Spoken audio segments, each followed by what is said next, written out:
Will one of you finally give me what I desire? Yes, we will.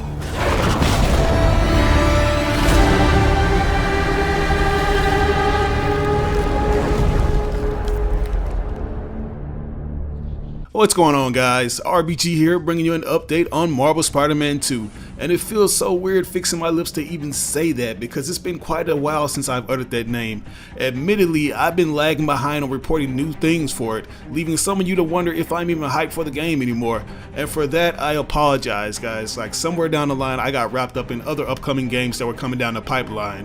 And you guys already know I am a jack of all trades and can easily drift off into other things, which can be a gift and a curse. But taking a break from covering this game has helped me recalibrate, and I'm going to come back with a vengeance when it comes to coverage. Although things have been a little quiet with this title, there have been some things that have undoubtedly raised ears. If anything, that quietness is a strong indication that Insomniac Games are hard at work with cooking up not only a noteworthy sequel to an already amazing title, but also reassurance that they are dedicated to bringing us a solid superhero game that's complete and free of predatory microtransactions in a live action service model. Because for the past few years, a lot of promising titles within the comic book genre have suffered under those practices. Like, I'm not sure if you guys are aware of this, but Rockysteady Games got a lot of fans looking at them sideways after seeing the recent leaks for Suicide Squad Kill the Justice League. I'm not gonna go into detail, but let's just say it's not looking good. So it's looking like the only hope we have for this next gen era of superhero games is Insomniac,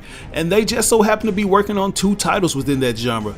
Let's not forget that they're also working on Marvel's Wolverine, which apparently won't be coming out anytime soon.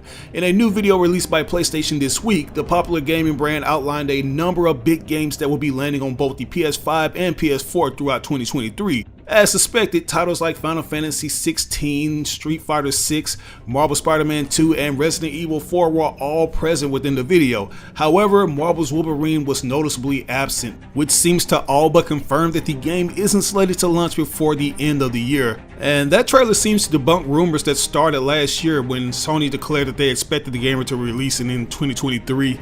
This was released in a statement as a part of the ongoing arguments to complete their acquisition of Activision. At the time, it seemed very unlikely that the game would be released in the same year as Marvel Spider-Man 2 from the same studio, and Sony has now seemingly confirmed that the studio will be focusing all their attention on one game getting out of the door. Although this news might be disappointing, it's not that surprising for a number of reasons. For a starter, when Marvel's Wolverine was first announced, Insomniac Games stressed that the project was still in very early stages of development. Not only was much of the game's development team transitioning from working on Marvel Spider-Man Miles Morales, but Insomniac itself made it clear following the reveal of Marvel Wolverine that it was still staffing up to create the game. As such, this always indicated that the project was likely many years away. The game still doesn't have a release date, let alone a release window like the 2023 release window we got for Marvel Spider-Man. I know there were probably a lot of fans assuming that it would be totally within the realm of possibility that Insomniac could deliver two games within a year span, because they managed to do it a few years ago with Marvel Spider-Man Miles Morales and Ratchet & Clank Rift Apart, which had a 7-month gap between the two. But you gotta keep in mind that Miles Morales was developed off an already established foundation with minor tweaks and enhancements.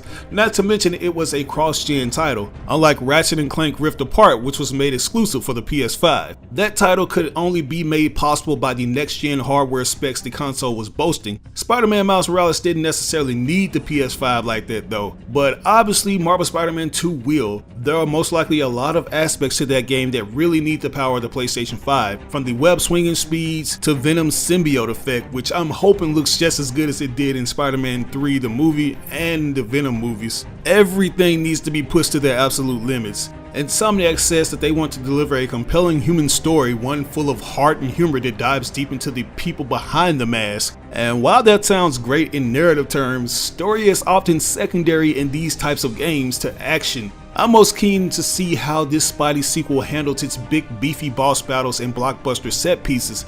As much as I love what they did with Marvel Spider-Man 1 and Miles Morales, I think they could use a little more oomph in that department. Like, I want to see set pieces that rival the likes of Uncharted 4, especially if Spider-Man is going to be going up against versatile villains such as Venom and Kraven the Hunter. I want their gameplay to have me on the edge of my seat. And since we're on the topic of gameplay, I want to talk about a possible showcasing we could see very soon. If you remember last year, I speculated that we could get a new trailer during the Marvel Games showcase for D23 Expo 2022. Given that the event was being held on the 1-year anniversary of Marvel Spider-Man 2's announcement trailer, it would have been the perfect time to show it off even more. That's how the rollout for the first Marvel Spider-Man game went. We got a new trailer exactly 1 year after its announcement trailer, but unfortunately that didn't happen with its sequel. Marvel Spider-Man 2 was absent from D23 Expo 2022. All we know is that it'll be dropping during the fall of this year, so it's unfortunate that news for the game has been very scarce as of late. But apparently things are about to pick up in a major way. A new rumor suggests that PlayStation will soon announce a bunch of third-party content hinting at a possible state of play in the near future. Sony hosted plenty of state of play events in 2022 featuring the third-party and first-party games from a variety of genres.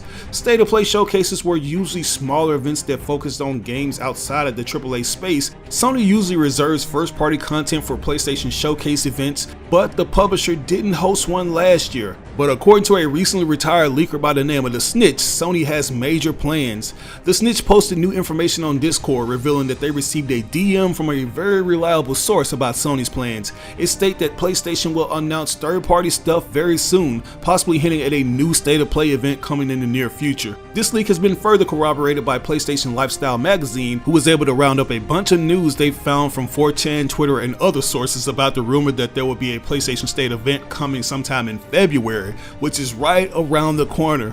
The rumor is founded on the fact that the PSVR 2, PlayStation's second generation of virtual reality gaming wear, is set to release on February 22nd, which would definitely call for a state of play style event that shows off the headset's capabilities and maybe even announce more titles for it. So yeah, although these so-called leaks aren't necessarily linked to any official PlayStation or Sony sources, they're all kind of hinging on the fact that the PSVR 2 is releasing in February. Also, because Hogwarts Legacy is getting a PlayStation exclusive quest and Marvel Spider-Man 2 is coming out in the fall, it makes sense for Sony to decide to have a state of play sometime in the first quarter of this year. Like, they have a lot of games coming down, with Spider-Man 2 being their most anticipated title, so they have to get into that marketing promo mode pronto.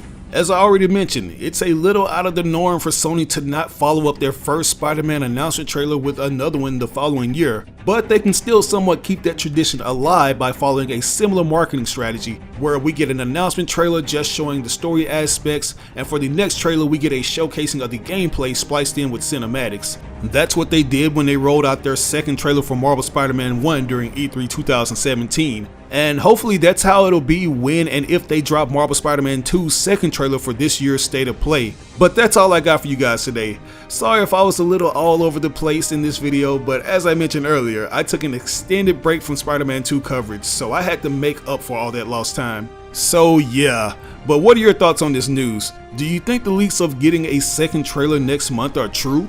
Or do you think Sony will wait a little longer to show what they have?